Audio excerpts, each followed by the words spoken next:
air traffic control shortages, crumbling infrastructure, modernizing cargo transit, and the threat of war alongside Schwinn's and Huffy's and people in Lycra shirts and padded shorts.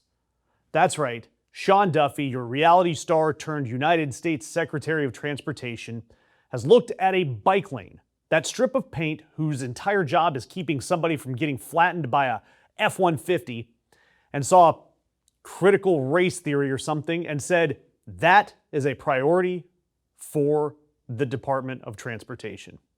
Yes, bike lanes are now officially DEI according to the federal government. And yes, Sean Duffy announced this week that he's redirecting $1.73 billion in infrastructure grants away from what he called, quote, DEI bike lanes, and putting it all toward roads and bridges. Now, under the previous administration, about 20% of this grant program went to pedestrian and bike projects. With Duffy, it is now at 0. And he announced it by mocking his predecessor's name, posting that Biden and, quote, boot edge used your money for DEI bike lanes and that it's over now, end quote. Months ago, he had already confirmed this broader pause on all federal bike and pedestrian funding, pending a review of whether it aligns with the administration's priorities. The administration's priorities, keeping people safe. What's the next completely normal thing that gets a DEI label slapped on it? Crosswalks, bike lanes, what's next? Drop your guess in the comments, because at this rate, we're about 90 days away from somebody calling seatbelts woke. And by the way, what got defunded alongside these bike lanes? A new transit center in North Carolina, bridge replacements in New Mexico, traffic lights and crosswalks in high accident zones in Missouri, street extensions that would relieve traffic in New Hampshire. Boring, normal infrastructure that got approved under a program that once used the word equity in its mission statement. And that alone was enough for Sean Duffy to kill it. Because I don't know how much sense it makes. I haven't made a final determination, but I'm concerned. And the part that makes Duffy's whole act here even funnier is that earlier in the year, in an actual interview, after sighing audibly at the word bikes, he said, I'm not opposed to bikes, I love bikes. He says he supports bike lanes where they, quote, make sense, as long as they're data-driven, not ideologically driven.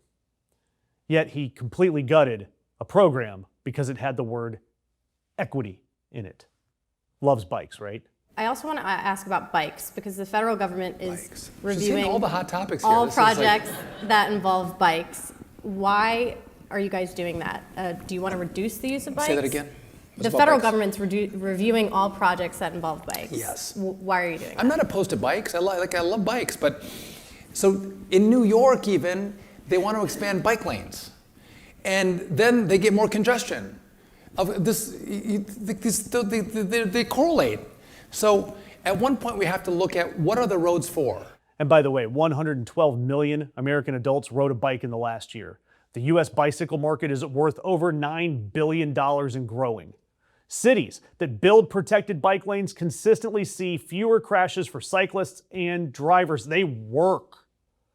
Massive amounts of people actually use this infrastructure. And the previous transportation secretary flat out described it as a life-saving measure, not a frill. But you have to ask, where did the war on bikes actually come from? Just like most of the things you see from this administration, it came from the Heritage Foundation, that stupid think tank behind Project 2025. They have opposed federal bike money for years. They say it's because it improperly routes gas tax revenue away from highways. Well, why would that matter? Well, when you look at the massive anti-bike and anti-pedestrian lobby that includes the likes of AAA, you'll notice that they do not want to see car and petroleum sales reduced. So they want to increase highway capacity, not decrease it and make it safer for pedestrians and bicyclists. And the real issue here isn't efficiency and it isn't cost, because the roads and bridges already got the overwhelming majority of this money under the old system too.